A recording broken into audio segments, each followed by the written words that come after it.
మనం పోదాం.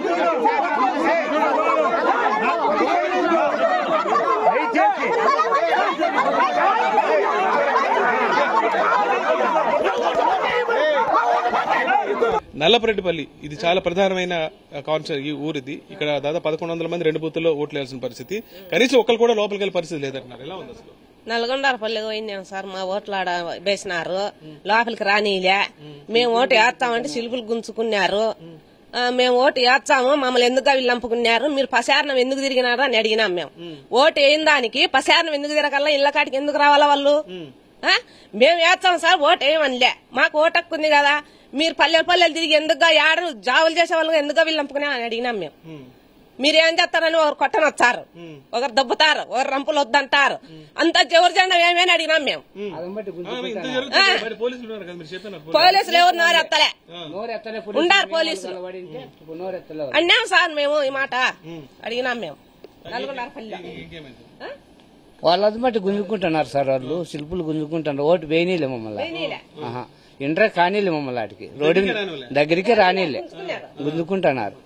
మంచాలను బట్టి తీసుకుంటున్నారు వాళ్ళు, గుంజుకుంటున్నారు.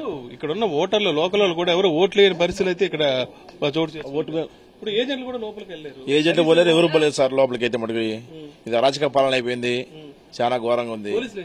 పోలీసులు వాళ్ళ వ్యవస్థ అది, పోలీసులు వాళ్ళ వ్యవస్థ ఉంది, వాళ్ళదే అంత కారణం. మొత్తం అంతా వాళ్ళే ఉండారు తెల్లవారుదలు. ఎవరిని ఊర్లే కూడా వాళ్ళే పచ్చ బ్యాచ్ మాత్రమే తెల్లవారుదలు ఉంది. ఇప్పుడు కూడా 4 గంటలకు వచ్చినాయి బండ్లన్నీ, వెహికల్స్. ఎవరు పట్టించుకోలేదు సార్, ఇక్కడ అంతా వాళ్ళదే ఉంది. మొత్తం ఇంతవరకు ఇట్లా పరిస్థితి ఎప్పుడు జరగలేదు సార్ మా పంచాయతీలో. ఎప్పుడుగా 2 పార్టీలు ఉన్నప్పటికి కూడా ఎవరి ఓటు వాళ్ళు వేసుకుంటున్నాము, ఎవరిని ఎవరు అబ్జెక్ట్ చెప్పుకోలేదు. మా పల్లెలు ప్రశాంత వాతావరణం ఉండే ఊరు, కానీ బయట పిల్లలు వచ్చి అరాచకం వల్ల మా పల్లె ఓటర్లను ఎవరిని కూడా బయటకు పోనీయకుండా ఇబ్బంది పెట్టినారు. ఓటర్లు వేయకుండా ఎవరు ఓటర్లే. అది నల్లపరెడ్డిపల్లిలో పరిస్థితి అత్యంత దారుణంగా ఉందని చెప్పొచ్చు. ఎందుకంటే కనీసం ఓటర్లు ఎవరు బూత్కెళ్లి ఓటేసే పరిస్థితి కూడా ఎక్కడ కనపడలేదు. ఓటు వేయడానికి వెళ్తే ఓట్లు గుంజుకుంటారు, ఓటర్ స్లిప్పులు గుంజుకునే పరిస్థితి ఇక్కడ ఏర్పడిందని తీవ్ర ఆందోళన వ్యక్తం చేస్తారు. ఇంత జరుగుతున్నా సరే పోలీసులు చేస్తున్నారు. చెప్పండి. నా పేరు గణేష్ సార్, కొత్తపల్లి పోయినాం సార్ 6 ఓటు వేయడానికి. 2 దానికి మేమే వేసుకుంటాం, మీరేం బెయిల్చిన అవసరం లేదు, దానికి మేము వేస్తాం దీనికి మేము వేస్తాం అన్నారు సార్. మేము వేస్తాం అన్నారు సార్ కొత్తపల్లిలో సార్. ఇలే సార్, అసలు రానిలేదు సార్. ఎంత దారుణమైన పరిస్థితి ఇక్కడ చోటు చేసుకుందో స్పష్టంగా ఓటర్లు చెప్తున్నారు. వీళ్ళంతా ఓట్లు వేయడానికి వెళ్లి వీళ్ళ ఓట్లు వాళ్లే వేసేసుకున్నా వీళ్ళ బూతుల దగ్గర నుంచి తిరిగి వెళ్లిపోమని చెప్పారంటే ఇక్కడ పరిస్థితి ఎంత దారుణంగా ఉంది సార్. 7 గంటలకు ఉన్నది మల్లికార్జునపురము, 7 గంటలకు పోయినాము ఓటేసేకి.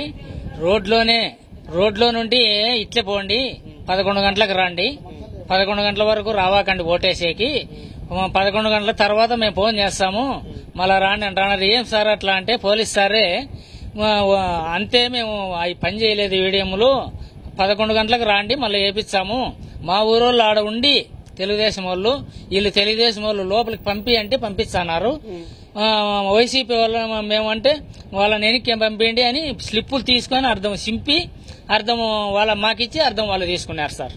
అది ఓటేసే అవకాశం కూడా రాలేదు, బూతులకు కూడా పోనీలేదు. రోడ్లో నుండి ఇట్లే పంపిస్తున్నారు. కొత్త జనాలు కసునూరు వాళ్ళు 2 ఉన్నారు ఆడ. ఏమయ్యా మీకు మేము చెప్తాం కదా, చెప్పినప్పుడు వచ్చి వేయండి ఓటు, అంతవరకు మీరు రావాకండి, 11 గంటలకు ఫోన్ చేస్తాము అప్పుడు రాపోండి అని అంటున్నారు. కొత్త జనాలు అంతా ఎక్కువ ఉన్నారు ఆడ కొత్తపల్లిలో. కొత్తపల్లి వాళ్ళు తక్కువ ఉన్నారు, మా ఊరోళ్ళు అసలు ఇంట్లో నుండి బయటకు కూడా రానిలేదు.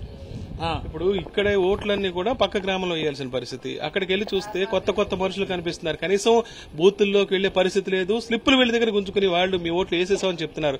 అరాచక పరిస్థితి ఈ నల్లపరెడ్డిపల్లి ప్రాంతాల్లో ఈ జెడ్పీటీసీ ఎన్నికల్లో చోటు చేసుకుంది. బయట ప్రాంతానికి సంబంధించి టీడీపీ మూకలు పెద్ద ఎత్తున గ్రామాల్లోకి వచ్చేసాయి. దాంతో వైఎస్ఆర్సీపీ నేతలను గానీ వైఎస్ఆర్సీపీ కార్యకర్తలు గానీ కనీసం ఓట్లున్న వ్యక్తులు కూడా ఓటు వేసే స్వేచ్ఛాయుత వాతావరణ పరిస్థితి అయితే ఈ ప్రాంతాల్లో లేదనే విషయం స్పష్టమైపోతుంది. నల్లపరెడ్డిపల్లి నుంచి విజయస్మృతికల్ హరీష్ ఫర్ సాక్షి న్యూస్.